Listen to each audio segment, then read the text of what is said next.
Dear Baba lovers, it is somewhat difficult to talk about Baba as much as it is easy. We are confronted almost every time about this fortunate experience of having met Baba in the body.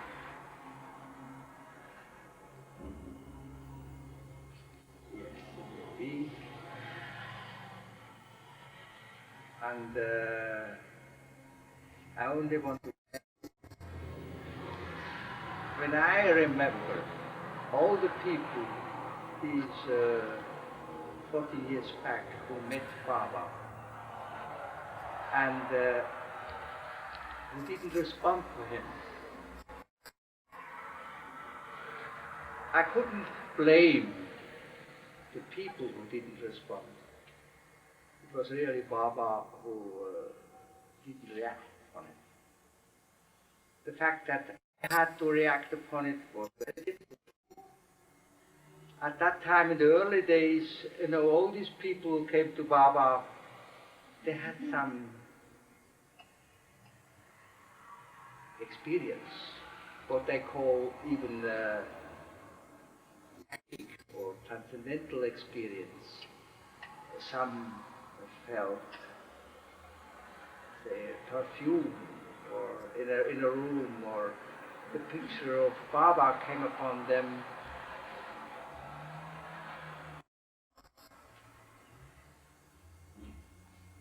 Nobody can come to Baba, at least at this time, before he wanted it. And imagine those who had died, and of whom we know they have reincarnated. They could say exactly the same as you said, how fortunate you were.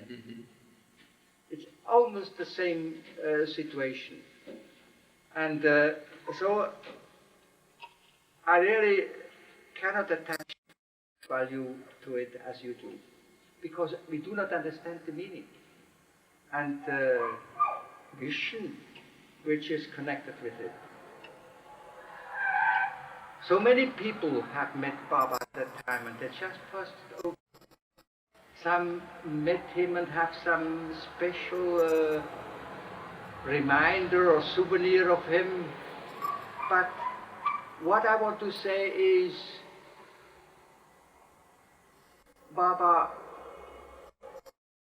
is really a man of destiny. And that is so much connected with the word avatar. It took me so long in Baba's time to understand what that is. I remember in the early journals which came out in India, there were advertisements, small advertisements, about meet the saint so-and-so in the avatar. And Charles Purdon, he came frequently to us in Bern. He had a daughter married in Geneva. And he asked once Baba about avatar. And he said, we are all avatars, pass over it. Avatar, in my mind, is something so great. Imagine there are always 5 perfect masters managing, directing the world, which is quite a business. When I am from the economic side, I always wonder how the production and the sales part in the economic life can be really managed in the way that this man makes a good profit and the other one loses one. To some extent, the result of the ability of a good production man or a good salesman. On the other hand, is so much luck with it connected to it. All we can say, and all what I have experienced with Baba, is a simple phrase: do your best, and the rest leave to me.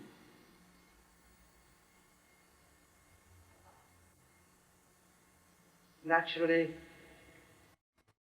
brain, and we have to think. We have not those highly developed fidelity senses as animals have. We are short of those feelings, so we must think. And I think the evolutionary process from very early beginning, when these perfect masters came up, particularly Zoroaster, he gave one principle, which is you have to decide what is good and what is bad. What is good? When does it begin, the good? When does it end? When begins the bad? We do not know. Then came, after thousands of years, came this Jewish master, Abraham, Moses. And if you read those stories, you know the chosen one, to be the chosen one. That is something very difficult. And I do not see so much, there may be merit in it, but we do not know. We mustn't think there is a merit in it, because a merit that depends in our consciousness on the result. And sometimes we have so bad results.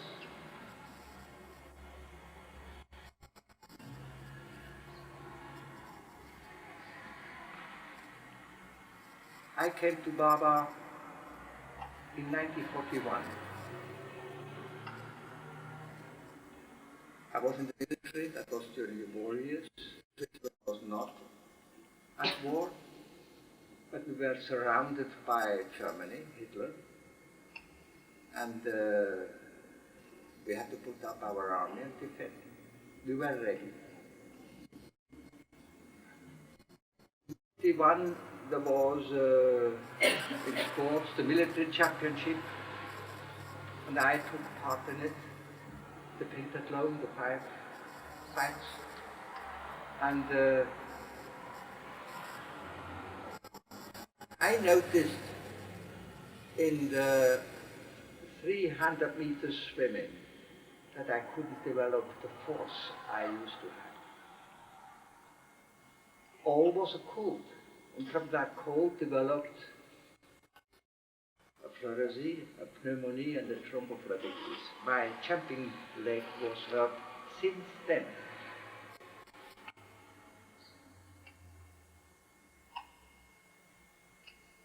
I was given up. I was sick, and then it happened that we received a Baba pamphlet. You know, this pamphlet as were sent around the watchtower people. I got really furious. That's the first thing I get up out from my bed and they make me something like that. And threw it away. And nevertheless, I had time, the leisure.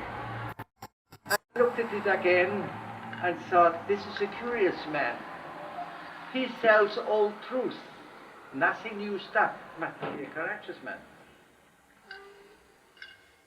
And what wondered me, how I did receive it. And Hedy Morton sent it around. She sent about 5,000 pamphlets in this little Switzerland. You know, Switzerland is half Los Angeles. And how did she know my address? She didn't know. She had no idea. We still have no idea. Naturally,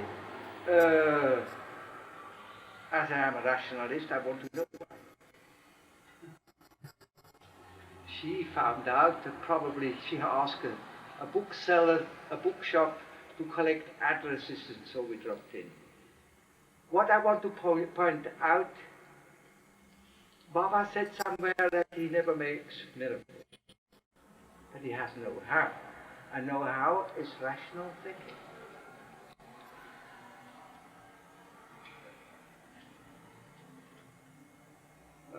Toby Mertens is the son of Eddie Mertens who sent this out. And this Eddie Mertens was like, I'm sorry to say, most women are a little bit emotional, a little bit fantasy, a little bit much feeling.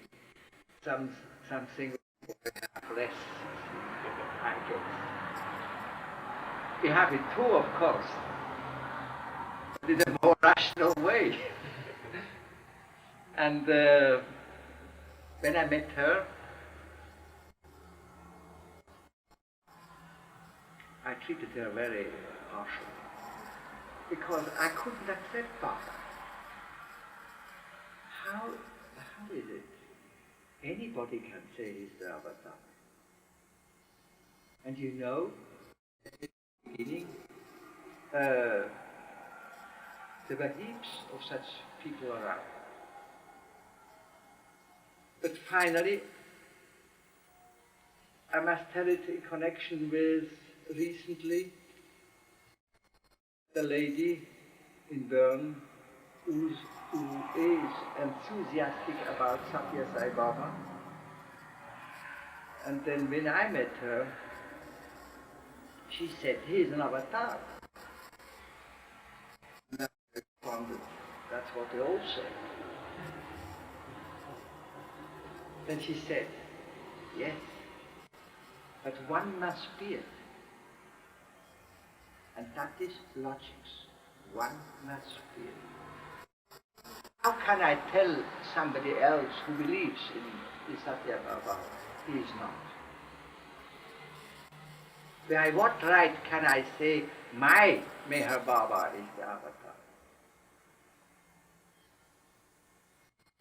That I wanted to say.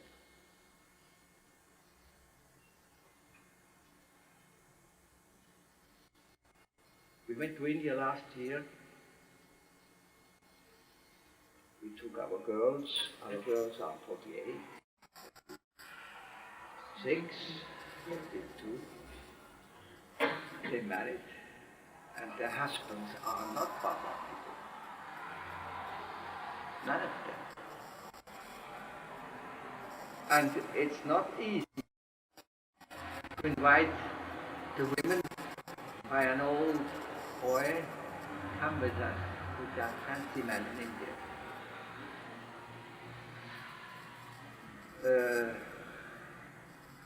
Nevertheless, they came.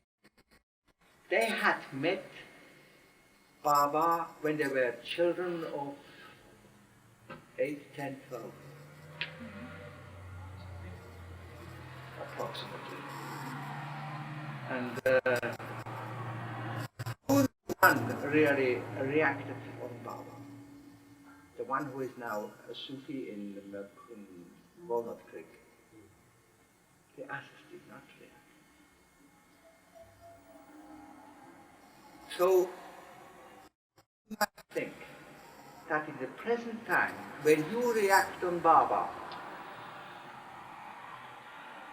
you are even more fortunate than we were. Then I think it, in my rationality, I think it even more difficult to accept Baba at the present time, because he's a man who didn't keep his word many times.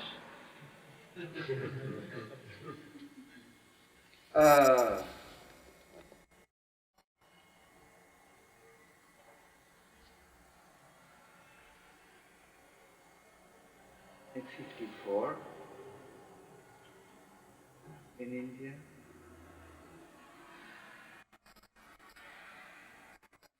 a little bit the intention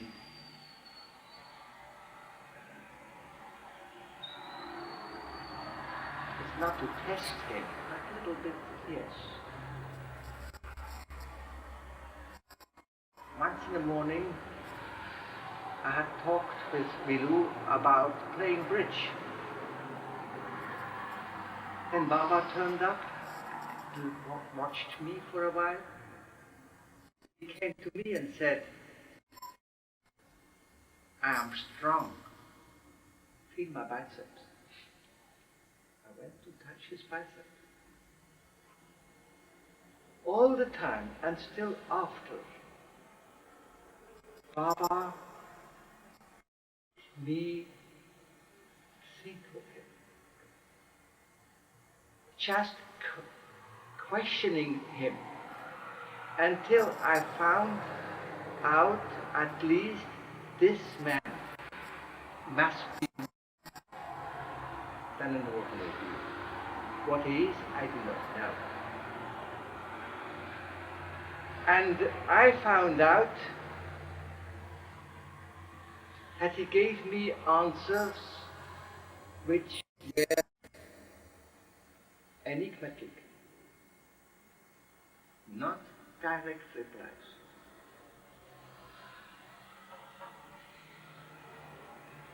For instance,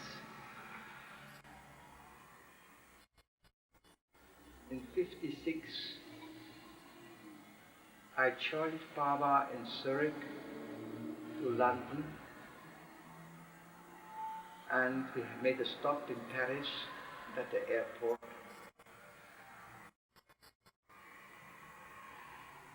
We had a wait for about 2 hours. He sat there, I sat here, no talk. All of a sudden, Baba looked out the door like this. I thought, I don't know what he wants. I let him wait, as he let me wait.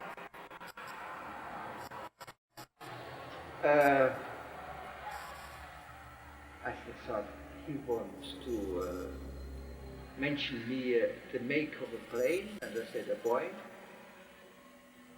Baba made that. I mentioned another one, Fokker.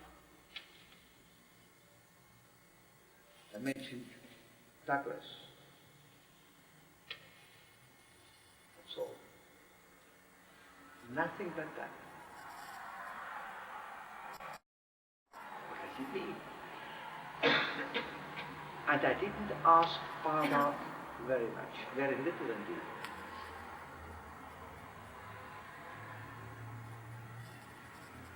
I was thinking, and in London,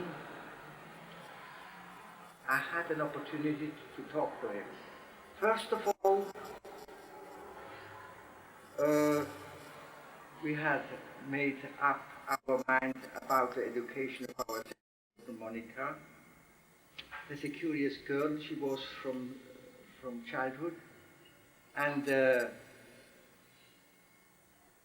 at 4 she said, I want to become a nurse for mad people. You're mad as yourself. And she was the girl who went to a girls' school.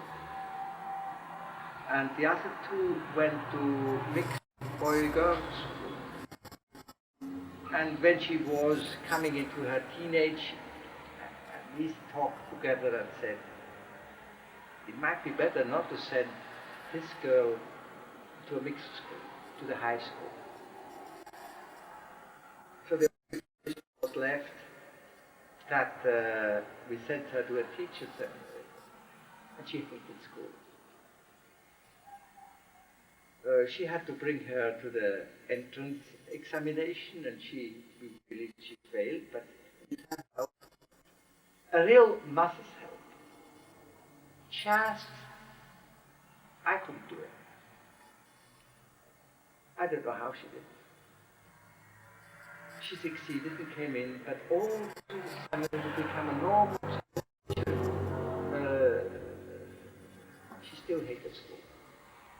And then in London, because she was so peculiar, I asked Baba about this education, and Baba said to me, I will think about it. Remind me tomorrow. What was think about it? Yes, thinking about it. I got to remind you.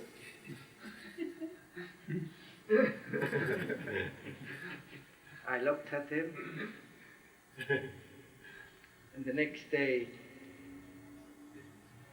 I had to remind him that he said,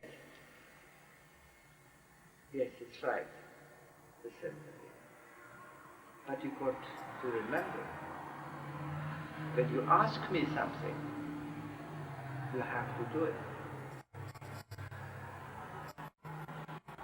I learned much later that it is an awful difficult thing to fight with a high person, as it is difficult to fight with the boss.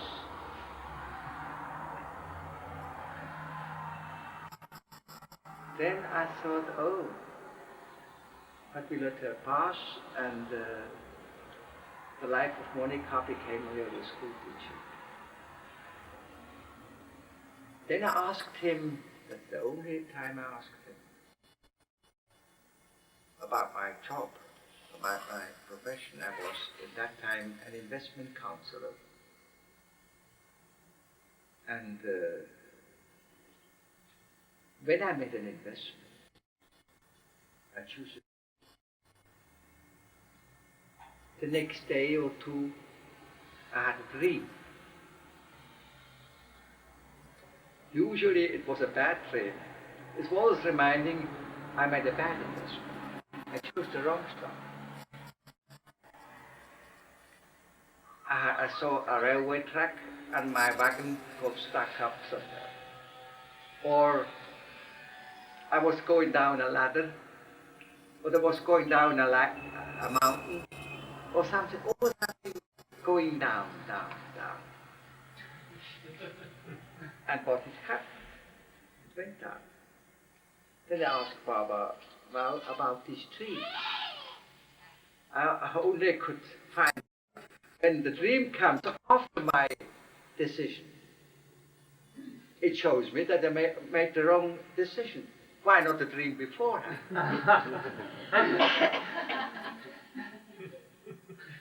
Then Baba gave me a reply. He said, never pay attention to any dream unless I appear in it. Now, we have seen Aloba. That is a dream man. And I knew he's a dream man. And I said to him in India last year, when he told me a dream, was Baba in it? Did you see it? I said to him, Mani told me when I, Mani and, not Mani, Gora, I think was it, they always were scared that Aloba would talk tree. And at his particular personal opinion upon it. And that dream would not materialize in the right way, and that would do damage to Baba's prestige. As if he needed prestige. As if he hadn't talked here in Los Angeles and everywhere, I will speak then and then, and didn't keep his word.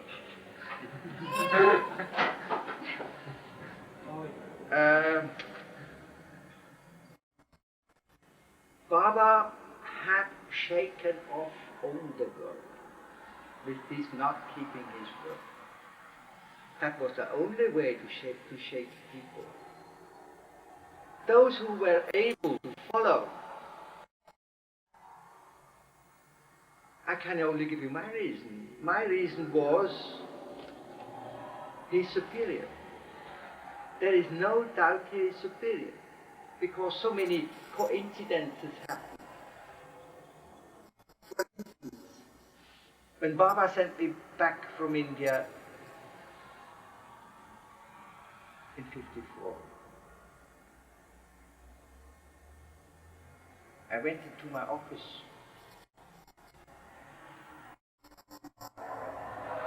and opened the window, and the upper window fell on my head, and the glass went to 1,000 pieces. I wasn't hurt at all. But that was not the connection. The connection was breaking glass at the wedding is a Jewish habit and should bring luck. My mother married father. He was not a Jew. She was not Jewish, nor was he. There was no glass breaking ceremony. But the following morning, when she had breakfast,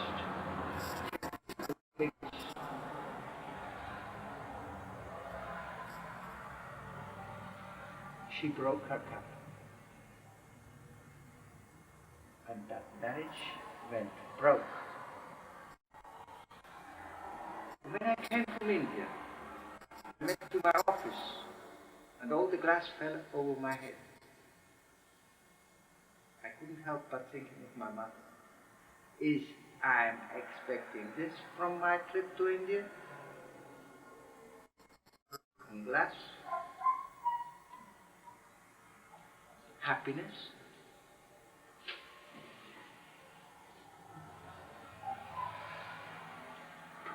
Very bad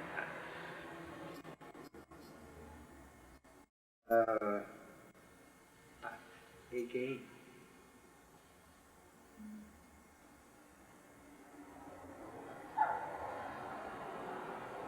I always came through. I realized that if things, let's call it karma, I don't know what it is. I do not think of karma of being something of the past alone. It is also something of the future. What it is, we do not know.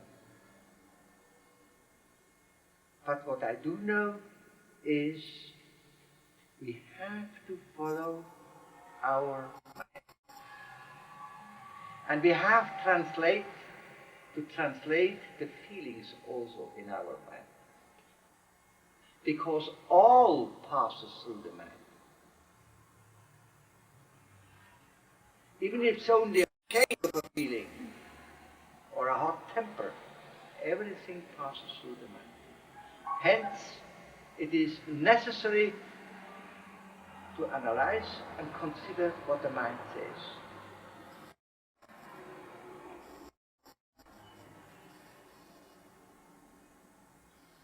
In 1958, at those famous Myrtle Beach meetings, at the end, when I met Baba, we had a talk. To me, everything will go wrong. Everything will go wrong? Right. That's what he said to me. And then we were in company of Charles Purden, and there came a lady after, and she was in distress because she had to report about her divorce, and she was really upset. They told her, "Why are you so upset? Stick a little bit to Bob." I told her what he told to me. Everything will go wrong. She said, "Oh, how can you do that?" I said, why can't you do the same? You just take it. If it has to be, for whatever reasons, take it. In that regard, you have to be just like Aloba. Aloba, I think you met him.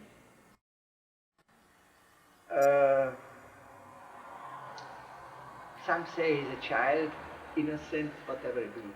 He is to me a real medium. He has a direct wire to Baba. And whatever is instilled into his mind, for better, for worse, is Baba's. But the main feature of Aloba is his humbleness, in his shabby clothes and so on, but he's really humble. And that's what we do not know. We have had the training we had. The other fellow who was of such humble, I met Gustachi in '52. He kept silence all the time, and he explained to me with his fingers and all these things to compose just a word. But Gustachi really was a very humble man too. He was the first to get perfectness from Baba. So I talked to you quite a deal about some aspects of mine. And now I would invite you to ask perhaps some that's French, some questions. I'll be glad to try to answer them. Max, I'd be interested in your thoughts on the near future, what you see coming, or what you see happening. Particularly because of your connection with finance in Switzerland. Switzerland and finance. Monetary questions are my hobby, or were my hobby.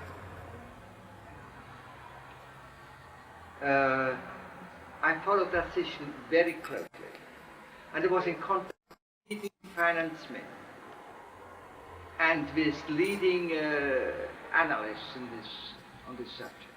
They do not know.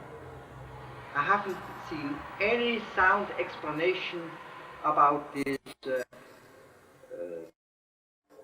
The dollar was 4 francs 30 20 years back, and it's now 1 franc 40. It lost 2/3. The richest, that one of my reasons coming here and taking a car was, see, what is the substance of the United States? And the United States is a very rich, basic country. How does it happen that such a rich country can lose 2/3 of its foreign trade purchasing power?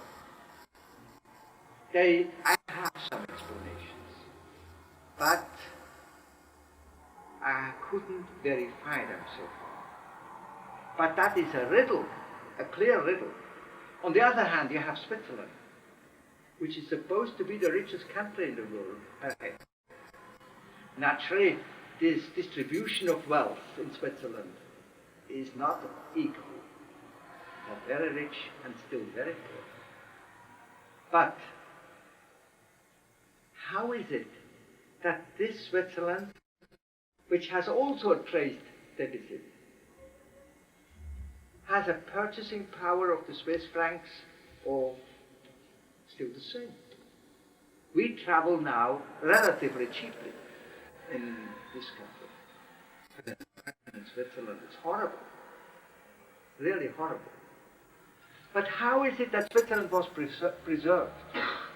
I tell you, 150 years ago, Switzerland was supposed to be the poorest country in Europe. The poorest. About 35% of our surface are high mountains. And a big part of it are pre-Alps. When we build roads, railways, our costs of constructions are always 2x, 4x as much as in France or Germany or Italy. And nevertheless, we do it. How did it happen? Who made the change? You know, the Swiss, they were mercenaries in the last centuries because the people couldn't live in it. They had many children. They emigrated. Heaps went to America. We have a new Bern in near Norfolk and so on. New Gladys, new. But the point is this, for some reason or other, we cannot. Just to show you there may be explanations, is in the Middle Age, Switzerland was probably the strongest military power. everybody wanted military soldiers. And then we had a curious man, St. Niklaus of Fleur. And this region is in the middle of the country, very near where the Falun Flu is. And there must be around there many monasteries around about. It must be a spiritual country. But what spiritual is we do not know. It's only an outflow. And this man, Niklaus, in the Burgundy War, 500 years ago, the Swiss threw the Burgunds king, duke, out of the country. There were 3 battles, decisive battles. And one was in France. I went to see there because I had a military leaning. And it was strange how they did it. And that man was a saint. A saint who didn't 500 years ago. And he didn't eat or drink and lived for over 20 years on nothing. And when they won these battles against the rich duke, they began to quarrel, as you always begin to quarrel on riches. The big cantons or states, you call it, the big ones wanted more of the loot. The small ones, just around those cantons where the Falun Fu is, they were cheated. And the confederation nearly broke up.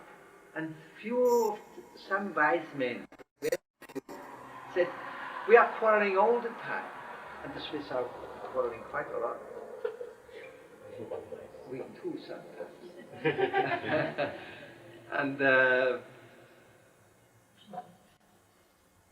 they asked the advice of that saint.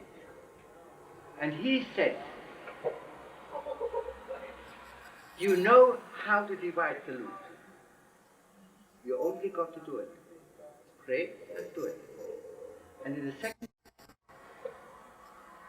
don't put your fences of the frontier not too far. Keep yourself small. Put up your frontiers on natural lines, along the Rhine, along the Rhone, and along the mountains to Europe. That's what they did. So they could keep out of all these wars after the Napoleon time. And then the country was overrun by Napoleon. That's important now. That saint saved the country by asking some concrete, rational doings. Do this and that. And the result of it was, because of these natural frontiers and having quite a full army to defend itself, Hitler would have had to put up about 50 divisions, they calculated, which he had not. He couldn't have 2 fronts and open, he had not 50 divisions, so we were kept out. But Barber predicted it at the time being, before the war. But when we were overrun by the Napoleonic armies, that had a purpose. It changed the whole internal structure of Switzerland. We had states like Aargau or Thurgau, which were dominated by other states, and that had to be finished. And that was the result of Napoleon. So you see, war is not only something negative, it has its very long-range positive aspects. And I want to remind you, in 54, Baba asked some Mandali, what would you expect the destruction to happen in a short time or in a long time? Oh, everybody said, oh, rather a long time, a long stretch. I don't think Baba used that advice, but he actually did it. And now, when he had it said in his declaration that 3/4 of mankind will be eclipsed, we do not know how, what it means, but somehow it comes true. And I think the destruction is connected to it. It is a long-range blessing to mankind. For that to understand, you need the concept to have the principle of reincarnation and of karma. Without that, it would be a horrible upheaval. We die, any soldier dies.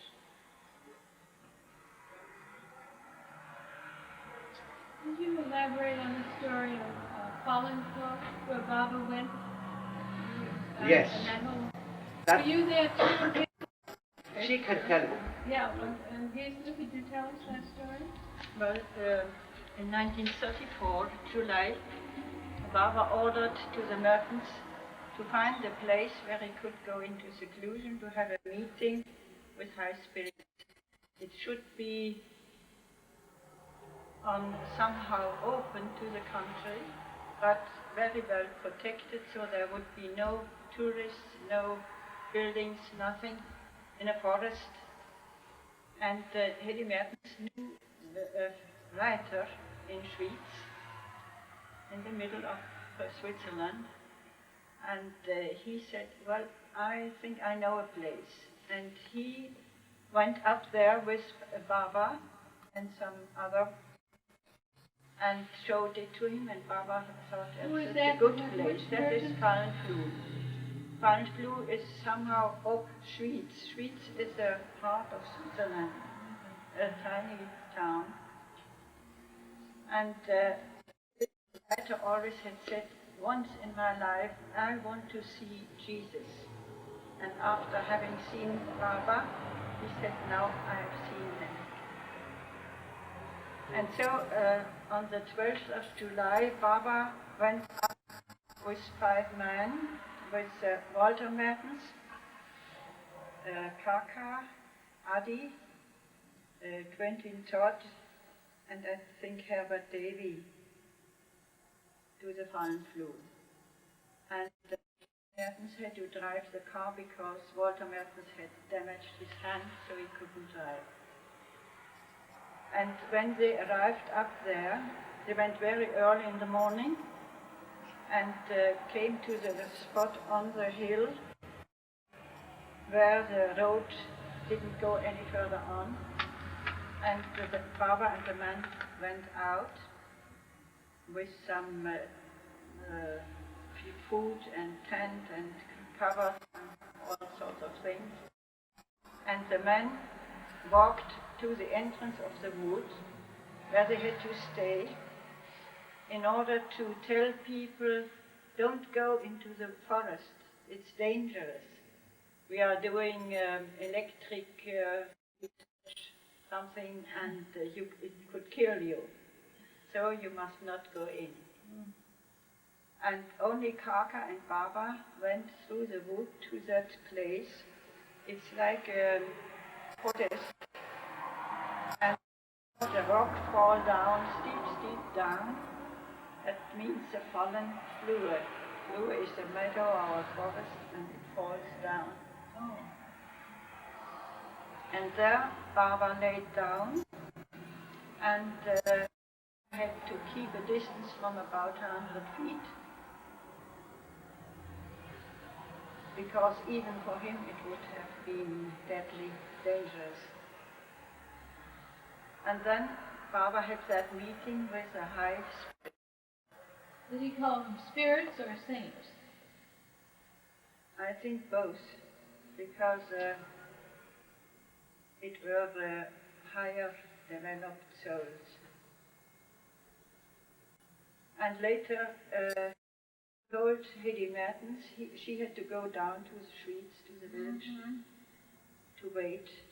And he had ordered be back at that meeting, at the junction, at 5 o'clock. And at noon, the friends of Hedy Mertens told her she had an open car. You must go outside, there's a storm coming. And she looked up the Fallenflur from down there, and it was all black. And in that black cloud was a tiny, like a window with a lit light in it. That was where Baba was. And then she closed the car, home again, and the men outside the forest saw also this big cloud, and they gathered some branches and built a hut and covered it with.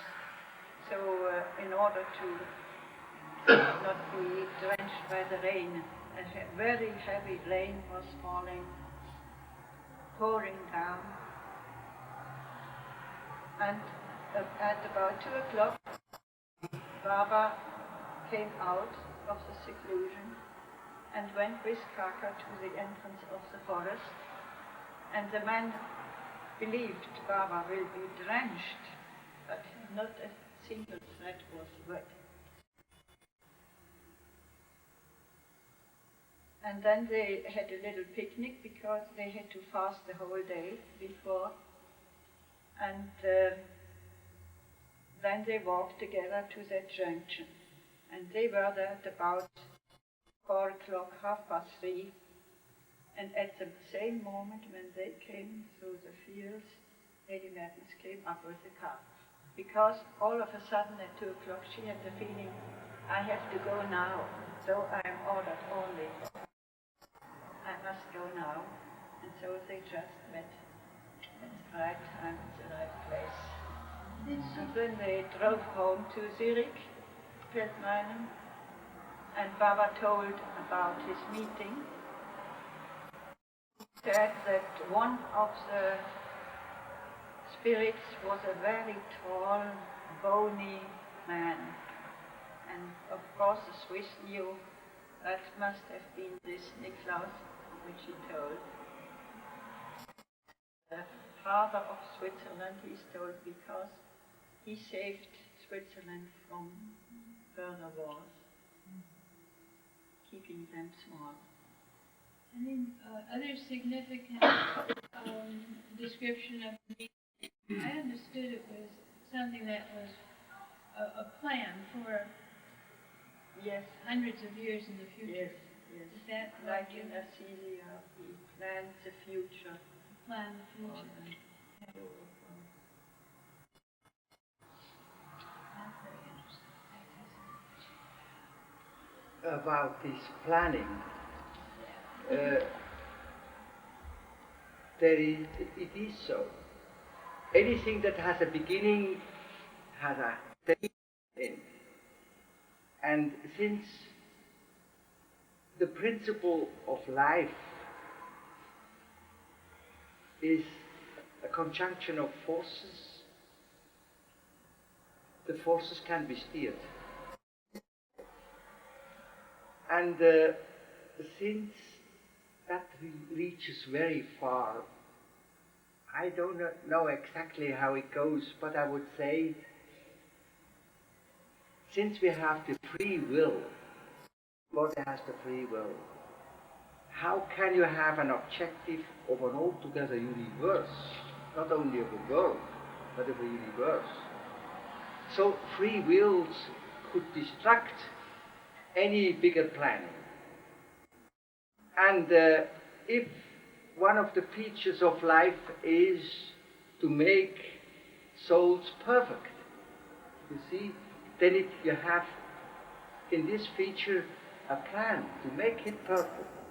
But that would always a little bit contradict to the free will. Free will can distract the world. And that's how it is that I expect that even in high spirits, not only of this world, but of the universe, these desires and aspirations get into conflict. And that has to be always be corrected by a supreme will. And in order not to let that supreme will to come into conflict altogether with the free men of the subjects, it has to be channeled. And I expect this meeting of the over the fallen flue must have been with leadership in the spiritual world, in the mental and subtle world, who cannot overstep their thinking. You have some explanation of this by Swedenborg, the seer. You heard about Swedenborg? All these things, he describes how that world is. Because the subtle world, or the mental world, is only a reflection of ours, or we are a reflection of theirs. And that has to be really coordinated. That is the plan for the next, say, 700 years. Do you know anything about the appointment that Carl Jung was supposed to have had with Baba and didn't keep it? Or something? I think We have heard just little fragments about some appointment that Carl Jung had with Baba through the Morton. Yes. What relationship did he have to the Mortons? He was a neighbor, and they had good contacts. And of course she invited Jung when Baba was at her house to come, but he didn't want to. He has never seen Baba. Did he say why he didn't want to? He didn't want to. that leads us somewhere. Why? I didn't hear That why. leads us something further, you see. That leads us back to the origin of psychology, of modern psychology, of Freud and Jung. Freud and Jung were big friends. And Freud was having his psychology more as especially the sex force, you see, which is a problem in love. And Jung was, as a young man, already having connections which he couldn't really explain with the transcendental events. But he discovered this in the ground, this mandala, and all these pictures, and the animus and the anima, and all these things, the driving force. Their detections were really to find out there is a driving force. Freud, more the love factor, the recreation factor, and all these things, and Freud and Jung went over more to the religious factor. I can tell you, in 56, the leading psychologist of Switzerland is still living. Boss. Somehow he heard that Baba was coming. And Boss is a very great man. He came to the meeting at the airport with Baba. Boss had written a book about a journey to India. And he came across many saints. He did not come across with Baba. That's why he wanted to see Baba. He didn't ask any questions. Baba was at this meeting very simple and talked about nearby plans, going to London and to America. He didn't go into any complicated psychological talk. talk. I have in mind,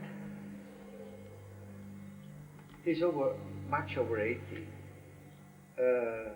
Perhaps to see him, because in that book, The Journey to India, he treated Indian saints and how difficult it is to get at them and to find rational explanations. Because a modern psychologist or psychiatrist must have rational explanations for treatment. How it will go, I do not know. What did you say you were about to tell? Why didn't he go? I don't know. He was not interested. He refused to go. You know, Baba is too risky. By the way, when Baba came out of Kuala Lumpur, then they had their little picnic. Yeah.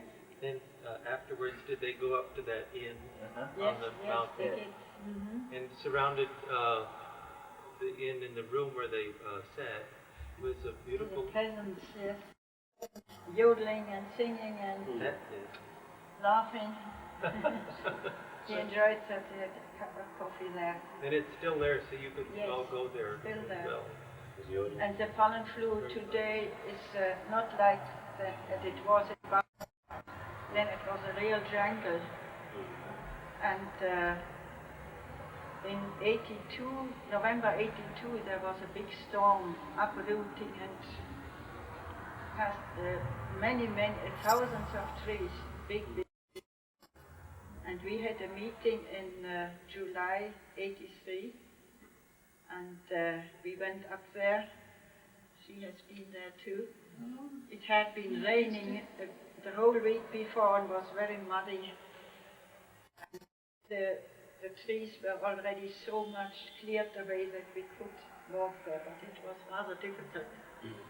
But now there's a Catholic resort place nearby, and the people there built fine paths and put signs everywhere, yellow signs to go there, and they built a street right nearer where you can go by car.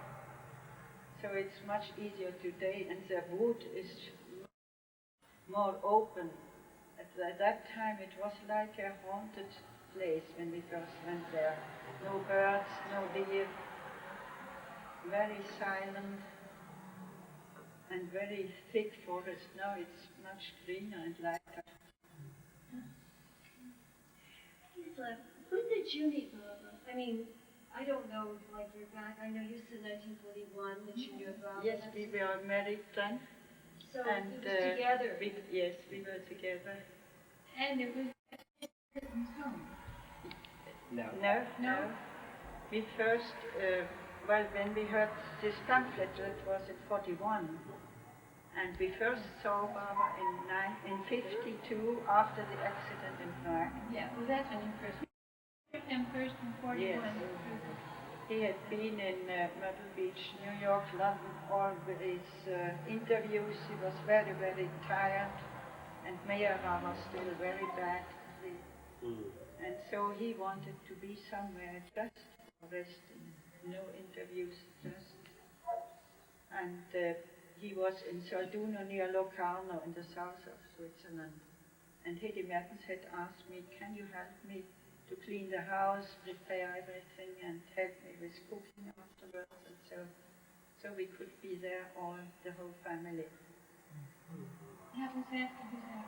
Yes, it was our first meeting. And the children always played with Mani. Mani was in silence, but she played with the children and they loved her. My mother and Nilo, my father. Not me. Gisela, what was your impression of Baba? Well, you see, I had read before The Perfect Master from Charles Burton, 42, 43, and then in 47, The Avatar of G. Haefliger came out. I was so enthusiastic about it that I translated it the early morning from 3 to 7, and because I had to give back the book. And of course, when I went at school, I always thought, pity I didn't live at Jesus' times. I would have loved to be with him. And then, when Baba came, I thought, now you have your chance. And of course, I thought, I will have the same experience as Jean Adrian or Anita Vieira or Norina and so on and so on. And it was just nothing of all that. I am not a woman so emotional. I am rather rational and northern people, and I didn't feel anything at all. And for a long time, and that bothered me for years and years, because I thought, what's wrong with me? Why can't I love Baba like the other people? Why don't I feel this love? Until much later, I heard from Erich that even he had trouble. Once Baba asked him, do you love me, Erich? And he said, I don't know. And then Baba said, say, Baba, I love you. 3 times. And even Erich, who was with Baba for years and years, every day, morning, day and night, he first knew he's something special, and then he knew he's somebody very superior. And after years he knew he's a saint. And after years he knew he's more than a saint. And after many years he knew he's more than that. He's really God. But it took him many, many years. And our daughter Monica once said to me, and I said when I pray or so, I don't feel anything. She said, well, that's not necessary. That's not important. It's nice to have such feelings, but that doesn't matter if you have it or not. Just pray and try to live as Baba wants you to live. That's important. All the rest. You don't think that. Your daughter said that to you? Yes, yes. Oh, she's a Baba lover, and she's very trying to please him. She's now 47 years old. Is she the one who went to the teacher school? Yes, yes. And she's a teacher at the White College School in Monaco. Now? 10 years ago. What's her name? Monica Popovic. Yes. She's not the one that said she was going to nurse the man. Yeah. No. Yeah. Is that the same one? It was to be a nurse to the mad. Yes, that's the one. Maybe I should go to that school. She has been a teacher sometime for boys, 15 to 17 years old boys from difficult families. And because they were in such difficult surroundings, they were looked at as being half idiots. And Monica always said, well, they are not idiots. And she tried to show them pictures from Rembrandt, beautiful pictures, beautiful music, beautiful stories from the Graal, from Parsival and so on. And she taught how to sing a song, a real difficult song, a beautiful peasant song. And they sang it very beautifully. They loved her. And much later, some years later, a boy visited us. He has been a pupil in that school. And once he visited us, he was a pilot in the Australian. So he must have been not at all an idiot. Yeah. Max, Yes. you one time, many years ago, referred to Baba as perfect military commander in your mind when you saw him acting with his mandolin. Could you refresh my memory on how that vision came to you of that, or that impression? I always enjoyed that when you said that. I remember that.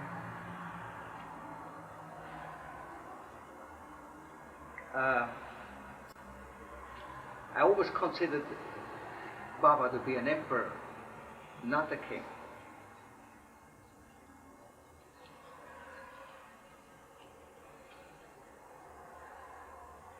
You know, Vishnu, the Mandari Vishnu, of whom Baba said he was Napoleon. I heard about that thing,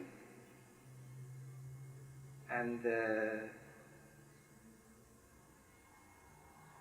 I thought, you know, I followed military history a little bit, and in military history you come across these famous people just like Caesar, for instance. And Caesar, the essence of Caesar is said to be Veni vidi vici. I came, I saw, and I won. And Shakespeare wrote a beautiful play about Julius Caesar. In literature, I found out Shakespeare is outdoing all the rest.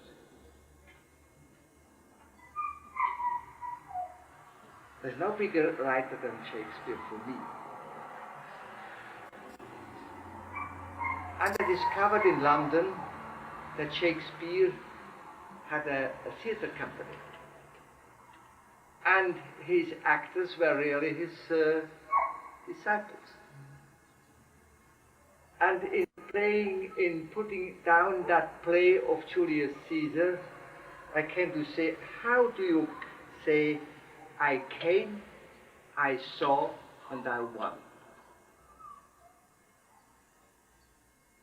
And when I put that in connection, that this Vishnu was said to be Napoleon, I remembered the many battles Napoleon won. He made about 60 battles, and he all won.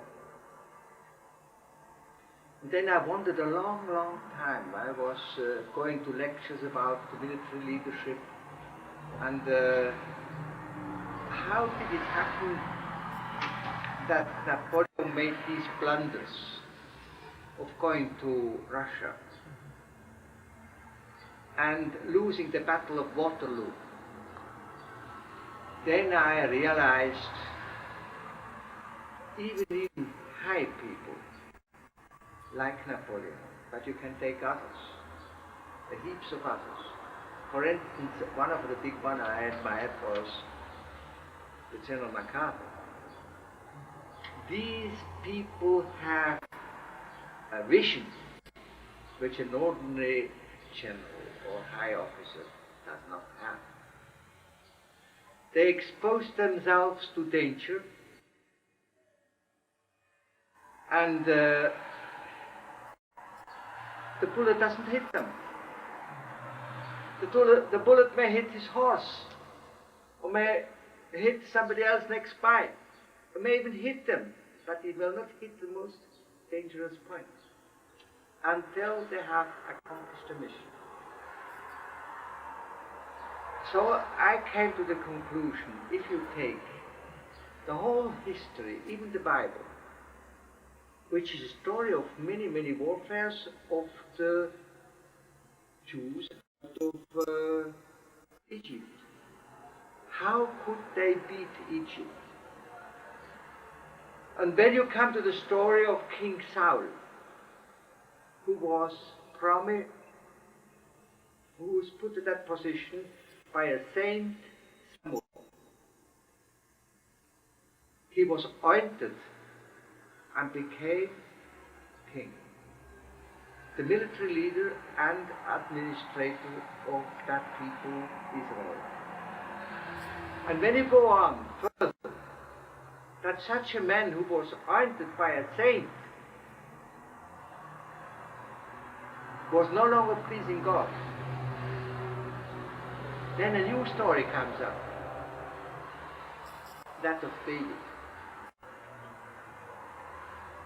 The battle was between Goliath and David. How can you imagine Goliath, the big one, who had all the force everywhere, and David took a stone and hit him deadly? Then you come to a certain situation that a certain man is chosen, selected for a certain purpose, but who does select the man? Then you have a higher one. And that must be Baba, since he's called to be an avatar.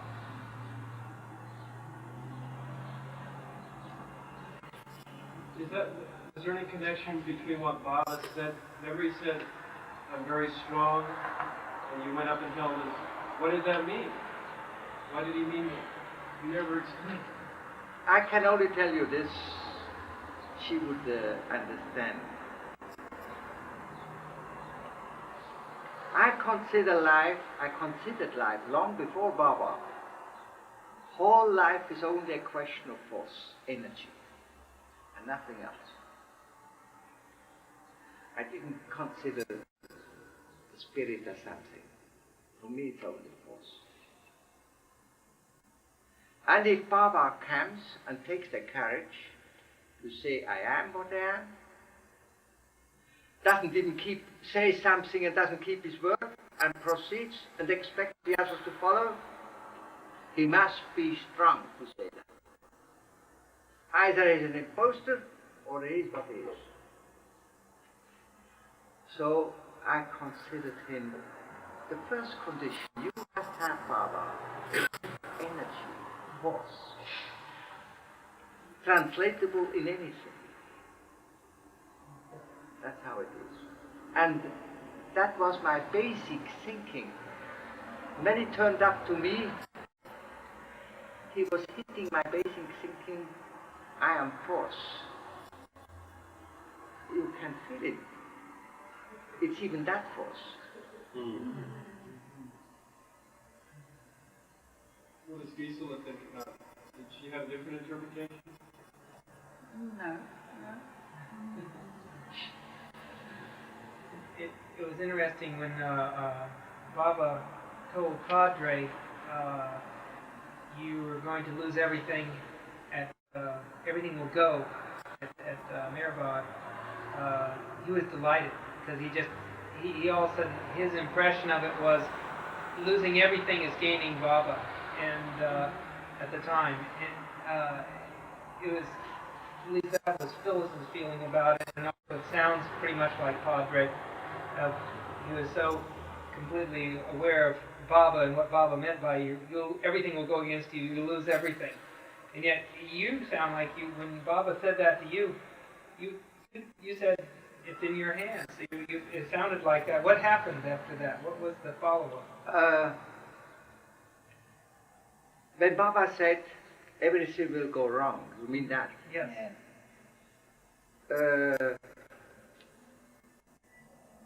He did things.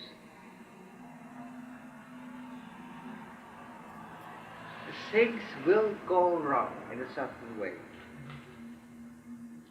Don't make a story out of that. If things do go wrong, they go wrong. And whatever happens, that things will go wrong, you have to stick to me.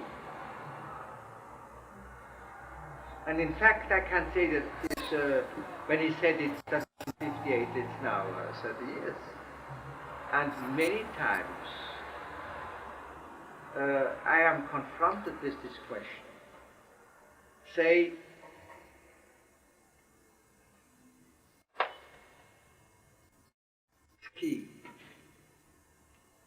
Normally, people at my age rarely do ski, especially downhill racing. Like How old are you, Max? 75.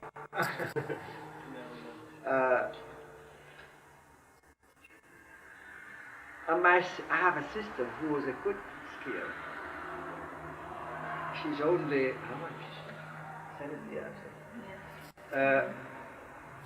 He said, I have given it up because my bones are getting brisky. So I still love skiing, and I must consider that I'm getting an old man. And I'm warned from all sides. Be careful, be careful, be careful. I say yes. I was going skiing with my granddaughter. She's a good skier. And she told her mother, my daughter, I'm skiing too fast.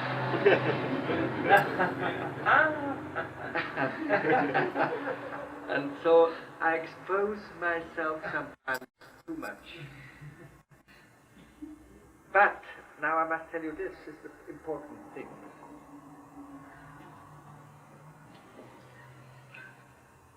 I have learned the lesson, at least that much, to ask Baba, may I go, may I go? And these last years, I had the feeling. He said, yes, go. Twice I took a steep hill. We have tracks, blue, red, and black. Blue is easiest, red is middle, and black is dangerous. And I went the black one. And I thought, it's tempting and it's probably nice. But I get a little bit earlier out of breath, and then you lose the force for swinging, you know. And I did it twice, and once I was almost down. I was already on a platform, out of nothing. Somehow my one ski was caught and I fell over a ridge, head on. I lost my ski, nothing happened. And then I had an inside tore my muscle on this leg. And she helped to heal me. I had even to go down, and it took about 3 weeks. And then I was invited by my mountain friends. We make a trip to the Mont Blanc region, you know. And they are all they are all mountaineers. And I asked Baba again. And he said, yes, I may go. And I went. Last year, we went very high and very risky, and somehow invited me to join. They were a couple, a man and his wife, who have been in Peru at 5,000 meters in unknown regions, just like the Himalayas and things like that. And he invited me to come. That was only 3,500 meters. So I dared it and did it. And I can tell you, it was risky. But sometimes I had the feeling of some, I don't know, some unknown angel keeps me always in balance. Really does. I don't know how long I can do it, but I like to do it.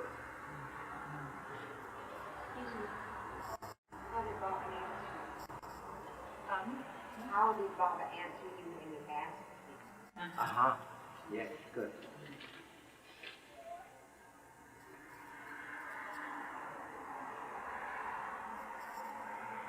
I asked him, Just that's the problem. I would like to do it. Then finished. You may call it a prayer, you may call it just an ordinary asking. Then I consider all the plus and the minuses.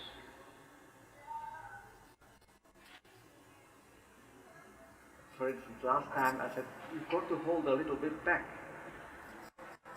Be at least very cautious. Do not be a devil daring, you see. That's all. And I must say, it was sufficient. It happens the same, for instance, I do not know which road to take. I ask Baba, and then I think, and I do not get a clear answer. Nothing at all, just a feeling. But I was thinking of arguments, and then the nearest which I was thinking, I might choose this one, and I do it. But in the big, first I have asked Baba. I think this is the condition.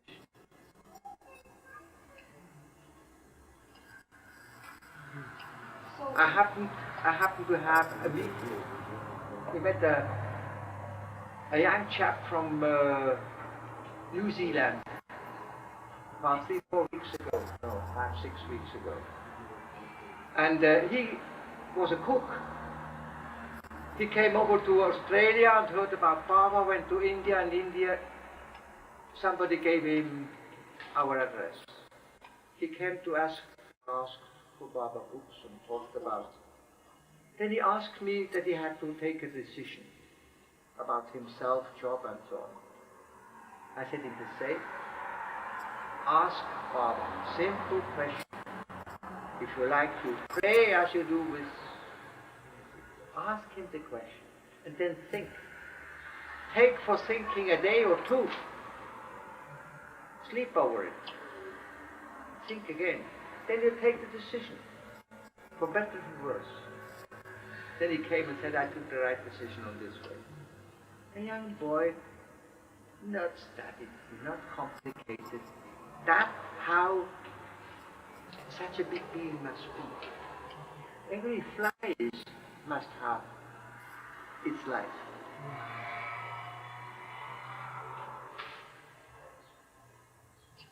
Something else? Max, could you tell us the story about yodeling in Baba, the records? Yes.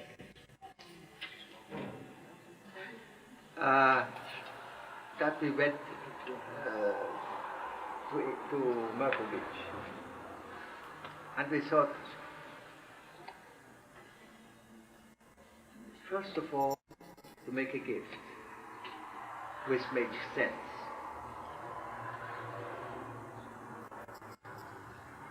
Now, to conduct the business of a state is a serious business.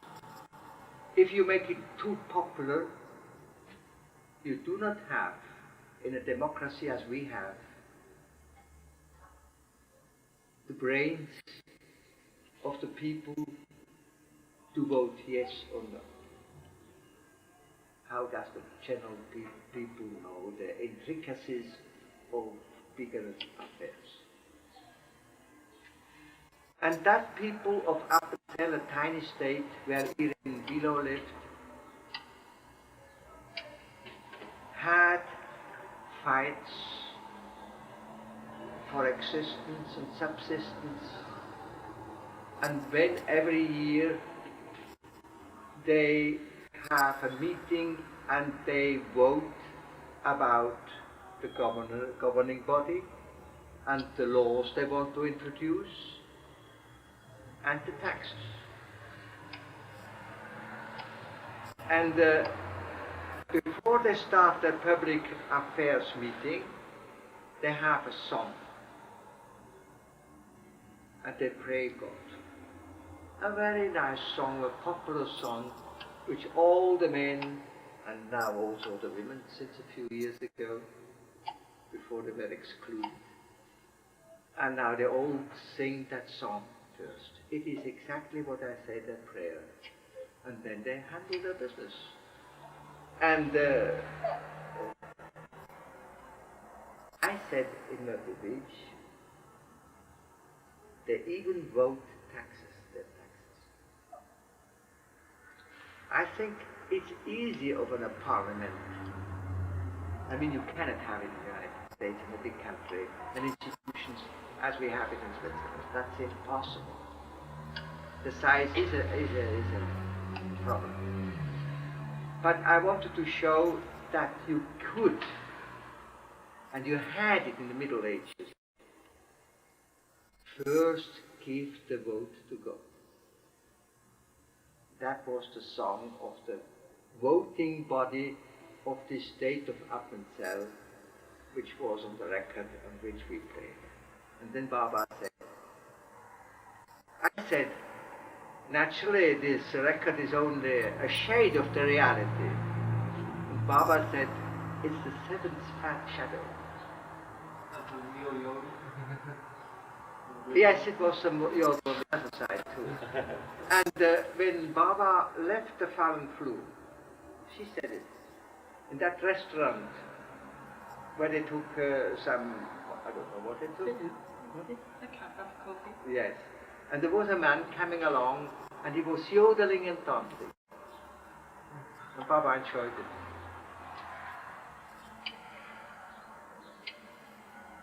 I think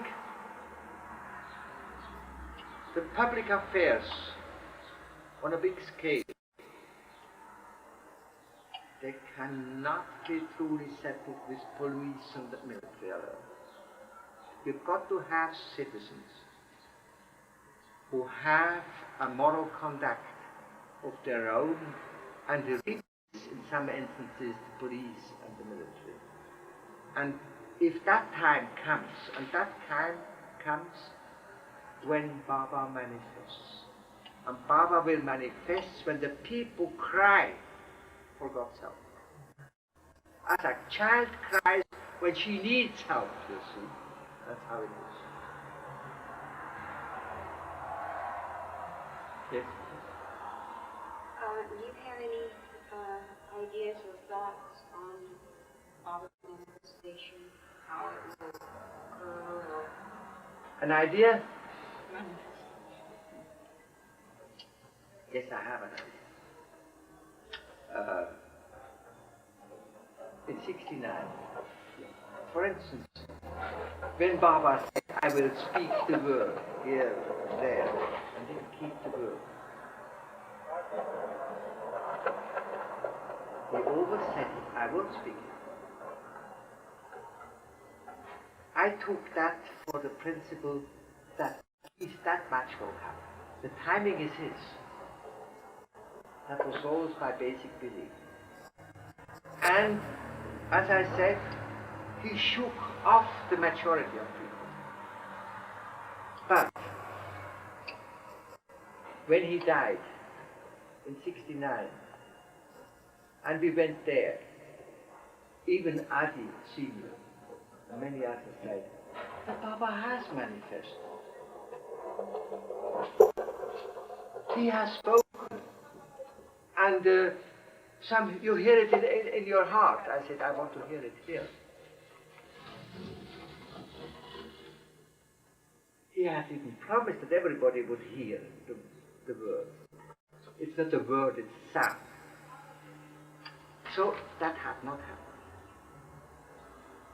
Now from 1969 up to last year, I kept to my theory.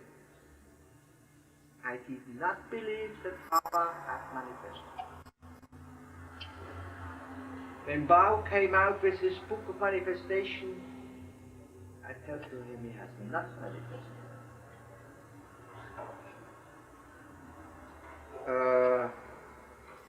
Then last year, 19 years after that thing, almost not that. When I told Mani, Eruch, and finally Mera about my visits to Satyasai Baba. Mani turned up and said, I will tell you something which will interest you. I had a dream about Baba. And then in the Mandali hall, she told her dream. I think you better can tell it than I can. Have you better? Well, she was in Meherabat, up the hill, in that house, and Baba was coming with Mehra and Meru, Goa, some other girl, Mandali, out of their rooms, going to the other side to Baba's room. And on the way, passing, Mani was standing at the window, and the servant was cleaning the room. And then they passed by Mani and were talking. And she was quite astonished and shocked. Baba talking? Did he break his silence? What is that? But no, it can't be breaking the silence. They are only talking, they're chatting. She was so shocked and so irritated that she didn't listen what they were talking about, probably what they will have for lunch or something like that. And Baba didn't look at her, they just passed by, and she was like stoned, standing there, not knowing what to do, what to believe. And then she heard a voice inside, yes, you are right. I have broken my human silence, but the divine word, the breaking of my silence of the divine word, it has still to come.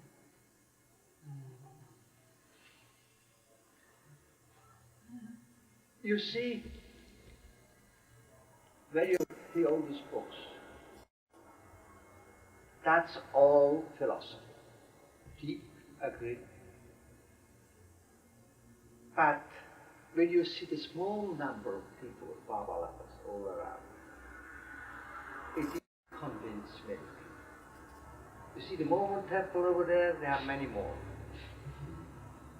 And that you can see everywhere.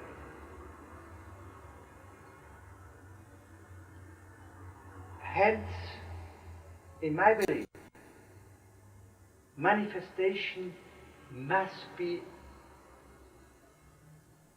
a creation force, the word force. And force is energy, and only energy can penetrate cells, the smallest units of biology. And that will be the manifestation. Then all of a sudden, all will go, energy will go in the same direction. And then only his sayings and his examples will take up the example of life. And everybody will get convinced. But that will have to happen. Otherwise he would be a philosopher or even a big saint. But that is not enough. Force must be the driving force. And that can only be done with the divine word. He is the creator. Yes. Baba uses the word love. You use the word force, right? Same idea. Uh-huh. Self-effacement. There is no question. We fall a little bit again into psychology. But we can take Baba for that too.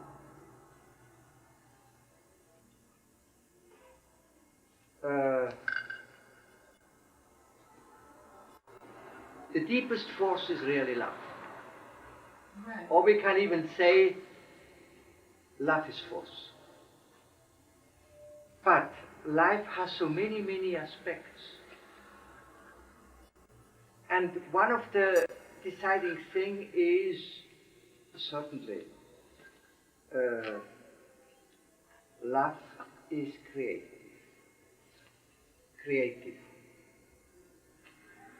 And when people fall into love with each other, it's very difficult to give a precise reason why do they fall into love with this and that girl and so on.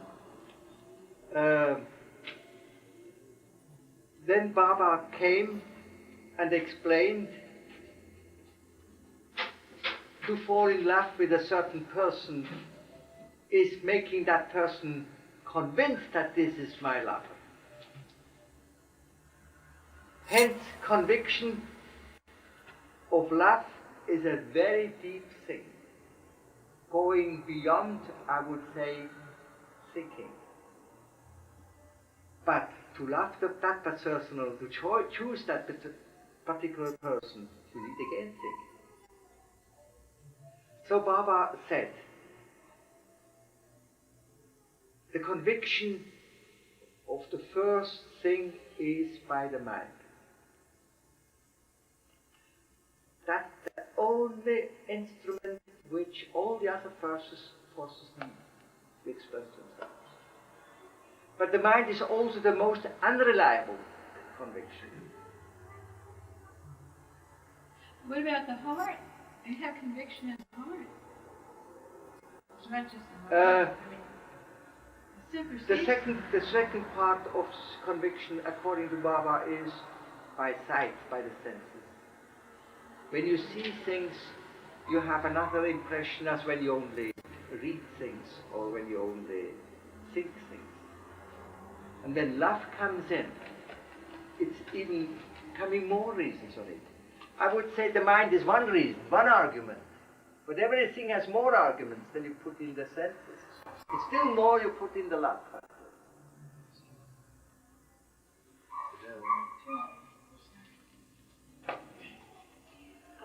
Yes. Could I just tell a little experience that I had with Baba? Because Yes. I think it's quite, it's interesting. When I met him in '56, I had brought a group of friends to different people to meet him, teachers and friends. And there was one particular family and a young Polish immigrant slave labor who had stayed behind. He could have come to America, but he didn't come because he didn't want to leave his aged parents, and then the Germans took him into slave labor. And then the other was an old Korean sannyas and a young white Russian wife. Anyway, I thought that they should know about Baba and invited them to come, but they weren't there at their appointment. So I got concerned because I thought, I wanted to share it. And finally they arrived. Oh, that's nice, they came. And they were standing on the mezzanine in the Hollywood Roosevelt, along there. And it's quite wide, that mezzanine, where Baba had the interview room.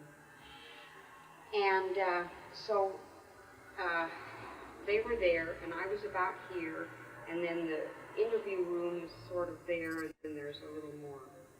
Okay. So I'm standing there. Everything's all right now. And the door opened. And I, look.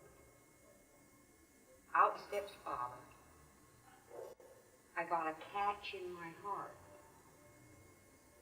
Because I thought, they've taken off work. And from their jobs and closed their shop. And now Baba's not going to give interviews anymore because I knew that, sometimes Baba just, would stop. And this all happened, just really split second. The door opened. Baba stepped out. I got a catch in my heart. And as Baba stepped out, see, he was stepping like this. See, and I'm here. I got the catch in my heart. Baba didn't sort of come like this. He veered. It was like an exact. Here he is, and he turns like that. So exact, like geometry.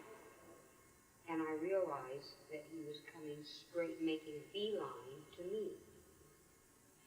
And I, felt a little shy and self-conscious. What should I do? But I, use my RADA training and pin my ears back and maintain my poise. And I was too far.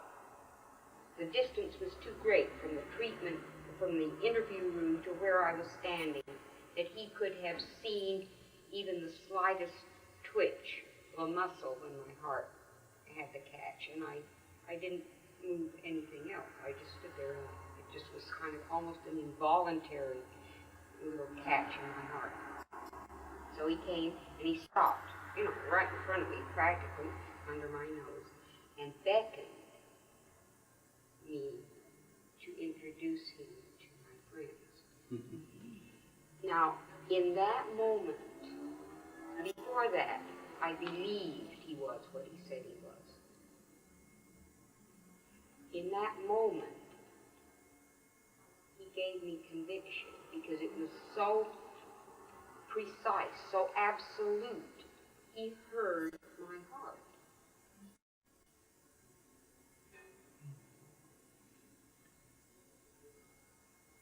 I can even tell you more rationalist experience. We were in Lower Mehrabad, the 54. You know where now the buildings are.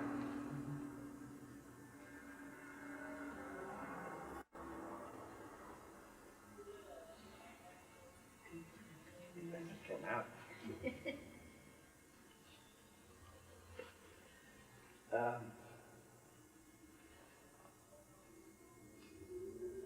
And Baba invited us to go over the railway track to Upper Mehrabad. And then before the railway line there are trees, a few trees. And as you have seen in the film, Baba sat down, leaning on the tree, and asked us to make a half circle. I was on the western side at the end. Next to me was La Temple. Then he picked up this stone from the ground and made that, looking all these men around. Then he asked La Temple over there. Exactly.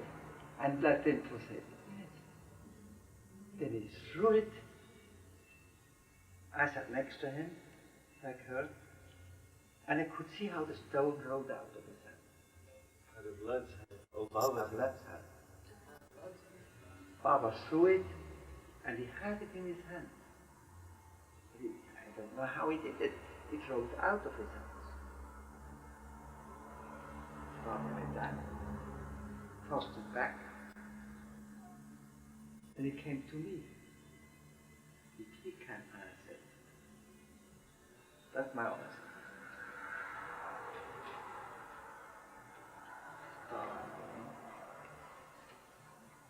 And he looked at that side and threw it straight into my hand. Still I got it. Great. straight into you. I mean, that was after he had said to me, I am strong. I remember myself, nothing to do with Baba. Many years back, I was about 20, and one man had a new pistol, and we put up a tin box somewhere, and he shot, never hit that tin box. The fell one. And I took up the stone, and I hit it. I was aghast. How could that happen? You see, I learned again, even at that time. I don't know who made that hit it. You see. Yeah. That is the thing. You can even I'm not an excellent shooter, but I know to hit something. And he tried and tried and tried and couldn't hit it, and I just put it in the head. So when that thing happened with Baba and me, but he looked into the other side and threw it into me. He must be able to hit somebody. So, but that shows, your story shows an acumen in you. That shows acumen is the best word. You know that? Acumen, an acuteness, a sharpness, a keen awareness. That shows a keen awareness, an acumen in you. The incident with me didn't show anything in me. It simply showed that Baba responded to my feeling. I wouldn't interpret it that way. No? No. Wouldn't you? No, not at all. Every time I was sure of something, I failed in my life. I was convinced that has not been done by me. Whatever was in me, that doesn't concern me. When Baba stopped at that moment, who gave you that hick? He did it. And nothing but else. The important thing is, it's all a grace. To declare that I deserved it or not deserved it, that is fantasy. Then he used that incident to give me the conviction that he wanted that to give. Well, even if it were so as you think, I think I mustn't think so. That's all. Because, as I said, always when I am top sure, we have a word.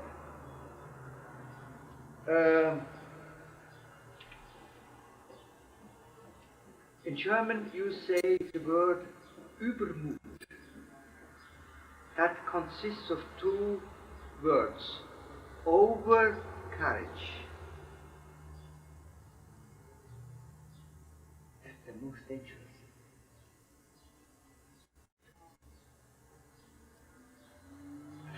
Coming back to the military.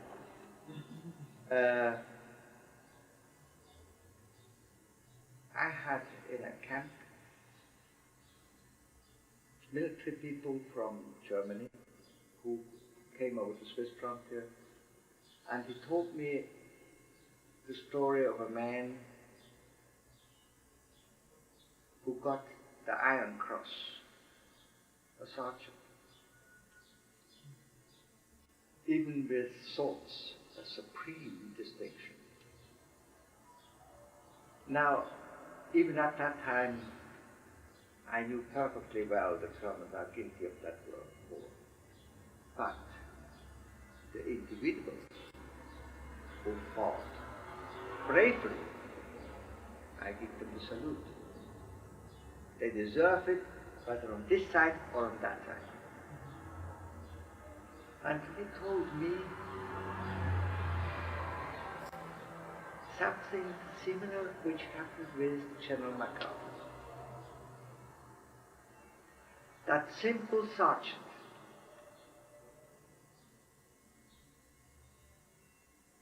took up upon himself the order.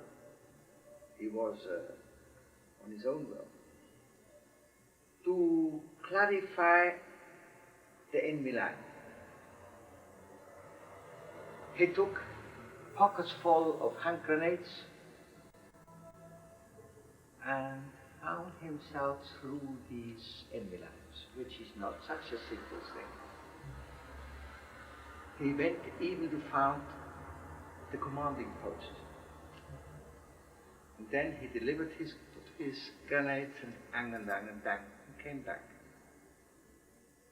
I asked the man, what sort of a man was he?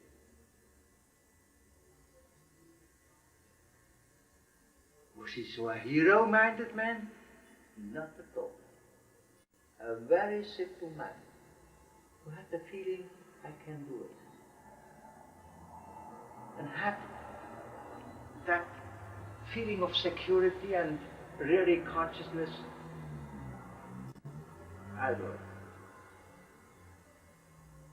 And he did it several times. That's why he got this honors. But you have now the big General MacArthur. When you read his reminiscences, his memories,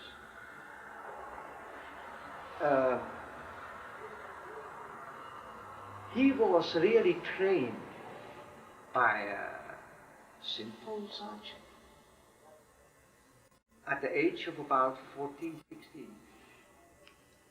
And when he get over, you know, that's the last century, when he got over to California, he heard that the criminal had escaped the prison in Los Angeles.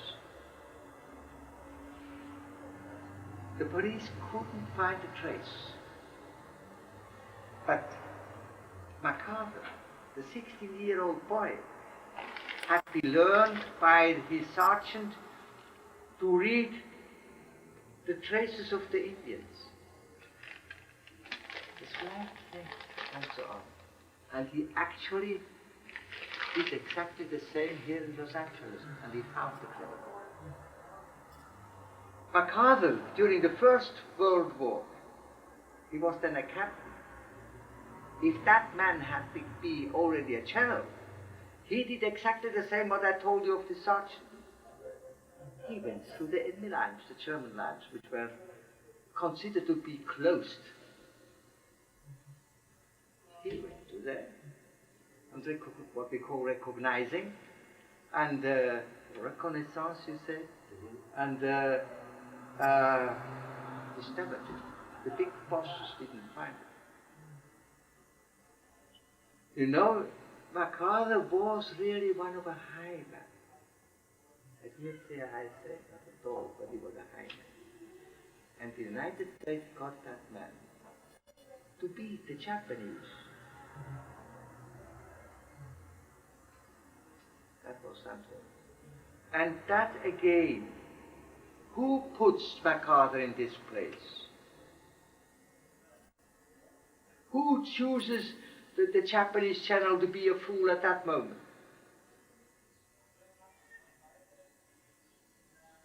There must be something. All coincident, Jap hazard? No. To consider life only as a hazard game? No. I cannot think that way. Hence, Baba must be a high military man too. Well, Baba said everyone has to go through everything. Yes, thank you. Man, woman, captain, slave, rich, poor. So that soul has to experience that kind of incarnation. In the next life, he might be a beggar in the street, doing more good to do that, maybe. Whole gamut of various Any other questions? What was your impression of the men's meeting there when you were there and Baba was giving all the different things that would take place and all of this and that, laying down all of his declaration and everything? What my impression was? Yeah, what was your impression? I was not at that there. Yeah. I was sent back before. But the point is this. My impression was things, as Baba said, by the way, his language is not to be understood as foresight, only by hindsight. But that doesn't mean that his words are nothing, that his words must be only another interpretation. Why shouldn't we take his words for words? That's how I take it. I understand that we do not understand his language. Only as not understanding the intricacies which are involved with it. The actual happening will surely go down according to his words. That's how I interpret it. But in that final declaration, he said that he would be stabbed. Yes. His language. His language. Stabbing is a process. Pardon? Stabbing is a process. That is true, something which may be, I do not say, it may be literal, it may be not. I can only say you this. I was told that Baba said to Dr. Barucha that he can take up his body any time again.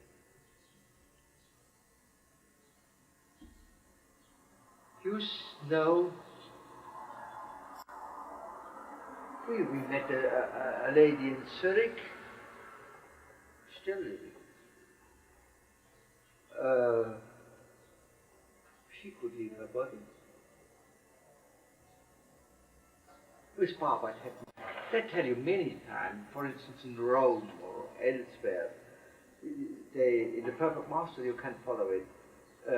Baba sat there and behaved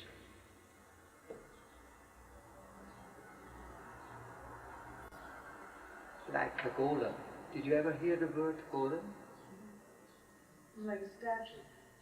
Yes, but a curious statue. There was a rabbi in this time, right in the 16th century in Prague, but in Czechoslovakia. And that rabbi built a human person thing. They called him the golem. And then he blew, I say blew, it's not blue, it's blowing, the odor of life into him. And he was a human being. And he took it out, it was a mass, a dead body. That is what happens. And when you have such a person who has the body and makes temporarily leaves the body, the soul leaves the body.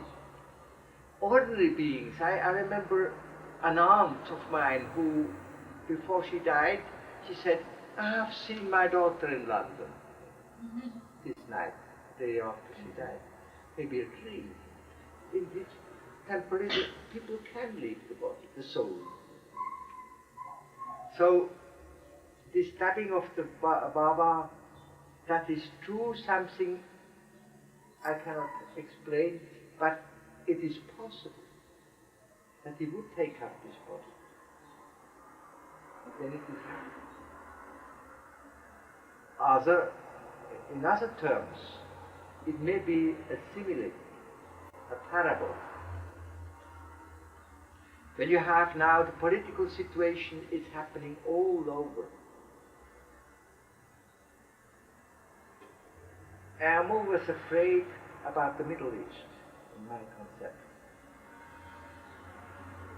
And suppose you have Saudi Arabia, the Saudis, and in front, in the back, we have South Yemen. What will happen if there's a confrontation? And always, in the military, it's normal that you attack somebody from the behind. Every criminal may do that. So it can be just a figurative language. But we must accept for the time being we do not know.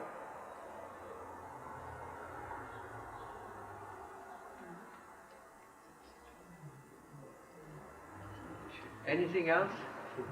No. Thank you so much for sharing your stories with us. Thank you for coming all this way. Yeah, really.